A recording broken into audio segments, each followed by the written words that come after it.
Alors, on a vu dans la section précédente que la commande grep permettait de filtrer des données selon un certain motif. Alors, quelles données allons-nous pouvoir filtrer avec grep et avec d'autres outils? Eh bien, en fait, n'importe quel texte va pouvoir être filtré de la sorte à chaque fois que c'est affiché sur la sortie standard. On peut en fait filtrer ça avant que ça s'affiche à l'écran. Alors, comme source de données, donc on peut mettre n'importe quoi, mais donc il y a notamment les commandes qui permettent d'afficher le contenu d'un fichier, par exemple cat. Donc cat hello.java affiche le contenu du fichier, et parmi ça, je peux filtrer certaines lignes, par exemple toutes celles qui parlent de NB, et comme ça, j'obtiens un filtre sur la sortie du fichier Java. Alors cat n'est pas la commande la plus intéressante, il y en a d'autres commandes intéressantes qui vont produire des informations qu'on pourrait avoir envie de filtrer. Alors une que nous avons déjà utilisée par le passé, c'est celle qui produit la suite d'EPA croissant qui est fournie sur Linux 1. Alors je l'ai mise ici sur ma machine virtuelle, j'ai recopié le fichier, et donc si je le compile et que je l'exécute, eh bien je vois que je peux obtenir une grande quantité de texte et je peux filtrer ce texte-là en disant je veux uniquement les lignes qui contiennent la séquence de chiffres 4,2. Okay, à ce moment-là, j'obtiendrai toutes les lignes qui contiennent 4,2 quelque part. Alors, si je veux être un petit peu plus précis, je pourrais dire je veux les chiffres 4 et 2, mais à la fin de la ligne. Eh bien, grep peut aussi filtrer de la sorte en utilisant le symbole spécial qui est le symbole $. Dollar veut dire à la fin de la ligne. Donc ici, je veux 4, 2 à la fin de la ligne. Si je fais ça, j'obtiens comme ça une vingtaine de résultats, une vingtaine de lignes qui correspondent à ce motif-là. Ici dans le TD, on vous propose encore deux autres commandes pour produire des données.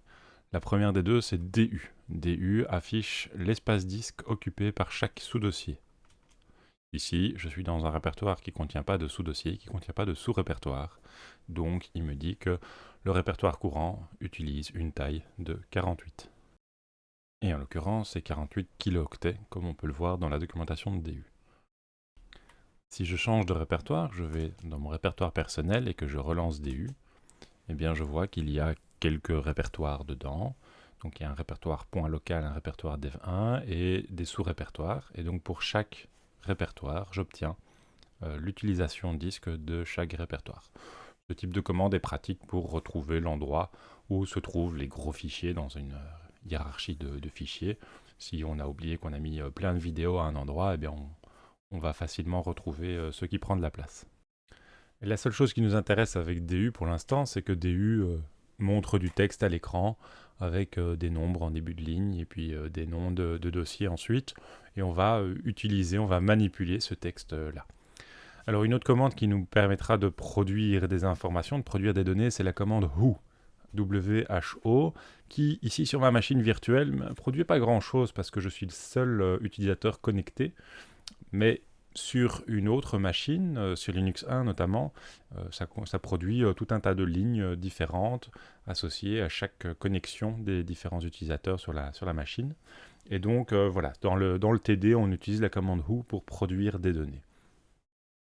Et ce que nous allons voir dans les vidéos suivantes, c'est comment manipuler ces informations qui s'affichent normalement à l'écran pour afficher d'autres choses, des informations qui nous semblent plus pertinentes. Donc on va filtrer toutes ces données et modifier l'affichage.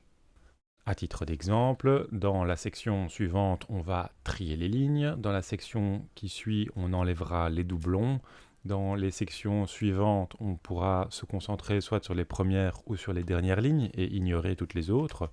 On va pouvoir transformer des caractères avec la commande tr. On va pouvoir garder certaines parties de chaque ligne avec la commande cut. Et on va pouvoir compter tout simplement le nombre de lignes avec la commande wc. Donc voilà la liste des commandes que nous allons voir maintenant.